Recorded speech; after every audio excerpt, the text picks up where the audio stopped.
Vertebroplasty is a procedure to reinforce osteoporotic vertebral bodies.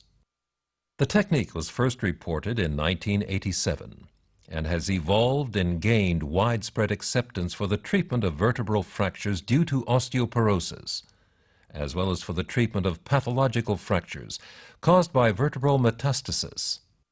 It means the percutaneous injection of bone cement through a cannula into a vertebral body. The injected cement supports the trabeculae and strengthens the bone, providing immediate and lasting stability.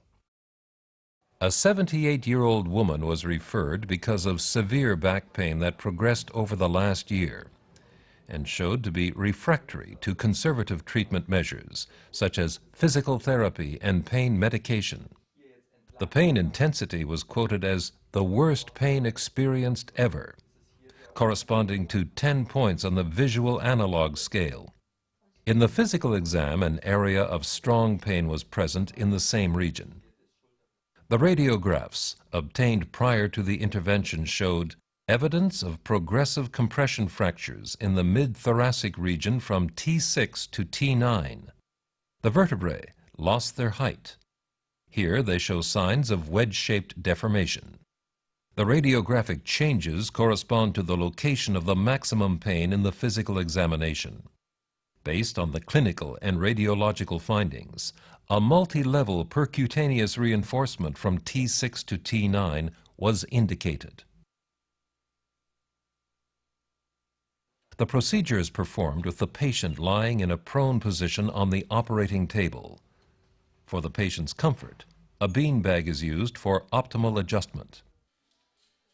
An intravenous line is established for the application of sedatives and pain control. Oxygen is administered, and the electrocardiogram and pulse oximetry are monitored. Before draping, free access of the C-arm is verified, and the levels to be treated are preliminarily indicated. The view of the fractured vertebrae has to be clear, otherwise the patient's positioning must be changed. Since the projection can be adapted to the local situation, the fluoroscope allows a detailed assessment of every level. After disinfection and draping, the C-arm is introduced in the posterior-anterior direction. The levels to be treated are localized and infiltrated exactly over the projection of the pedicle.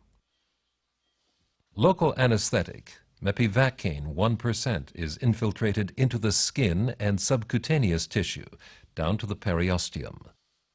For each approach, about 3 to 5 cc's are administered. Depending on the objective of the treatment, one or both sides of a vertebral body are injected. If several fractures are present or a preventive augmentation is planned, local anesthesia is set correspondingly. In case of a monolateral injection, the more collapsed side should be augmented. Optimal fluoroscopic imaging is essential for a successful insertion of the guide wire and cannula. This step is first explained by simulation on a model. The intraoperative situation offers an AP and lateral C-arm projection, which should be transformed to a three-dimensional image by the surgeon. Initially, the X-ray beam is positioned parallel to the end plates. The following anatomic landmarks must be identified: the inner border of the pedicle, the anterior border, and the medial edge of the spinal canal. The starting point for the insertion of the wire is lateral to the eye of the pedicle, while the skin incision is even further lateral. While advancing the wire, its position is monitored in the AP projection. As soon as the tip of the guide wire reaches the medial limit of the pedicle, its depth should be at the anterior border of the spinal canal when checked in the lateral view. The depth of the insertion is monitored in a lateral C-arm control. The wire is then inserted to the center of the vertebral body.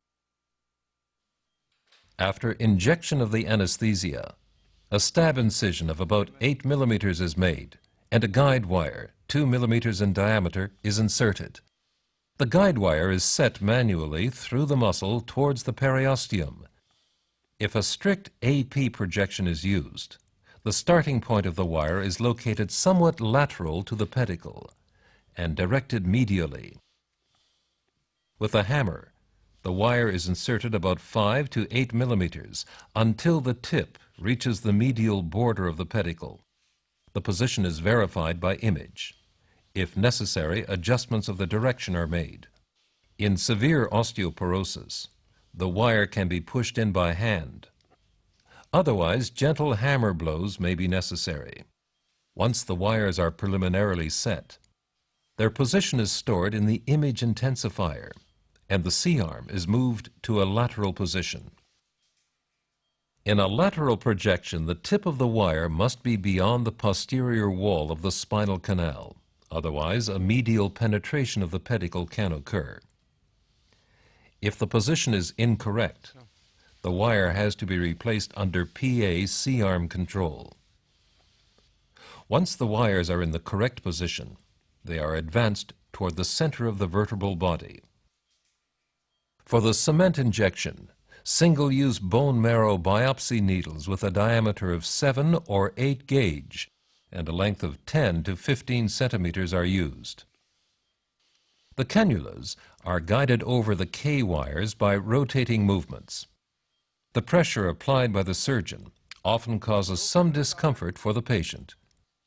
During insertion of the cannula, the position of the wire must be monitored as its advancement must be avoided.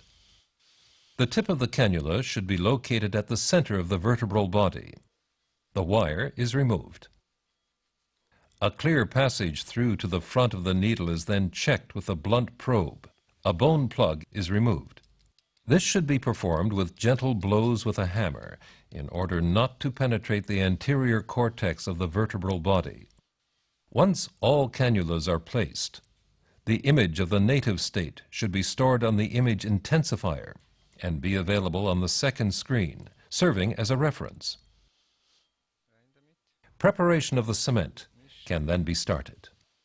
The augmentation material consists of a low-viscosity polymethyl methacrylate, or PMMA bone cement for short.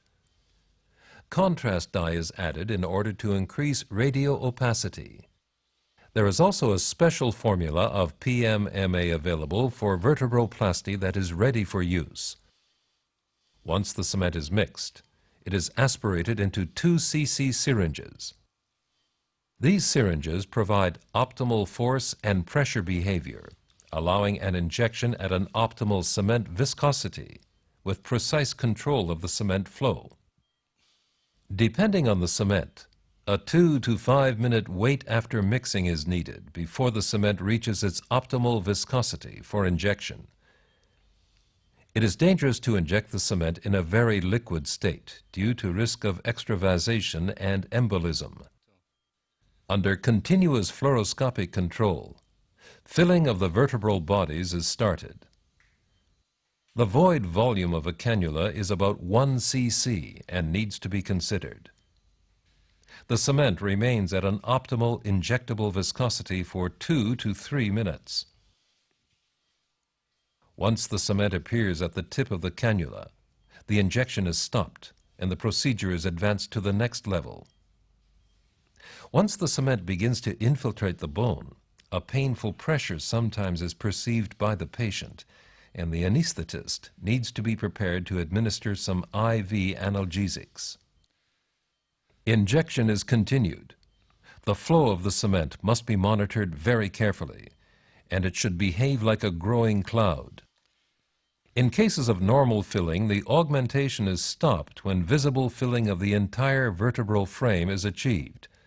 The average amount of filling is about 5 to 8 cc's. If the flow does not behave as expected, one should wait. A delay of 20 to 30 seconds allows the cement to harden locally and prevents flowing off in a wrong way. It may be restarted by injecting via the opposite pedicle, since in fresh fractured vertebrae, the flow behaviors vary significantly from one side to the other. Before removing the cannulas, the cement should be allowed to fully cure in order to avoid dragging cement into the soft tissue. The stab incision is closed by a tight stitch to prevent bleeding. After the procedure, the patient remains in a supine position for 1 hour for wound compression. Afterwards, ambulation is allowed according to the patient's wish. The effect of the procedure can be evaluated after some hours, as the usual pain should be reduced and only the discomfort due to the puncture is present. This pain lasts for 2 to 3 days, and simple analgesics like paracetamol can be administered. Here you see the pre- and post-operative x-rays from our patient. The injected cement is visible in these 4 vertebral bodies. The amount of filling varies according to the degree of deformation that was present before the procedure. Mechanical stability was gained and further collapse prevented.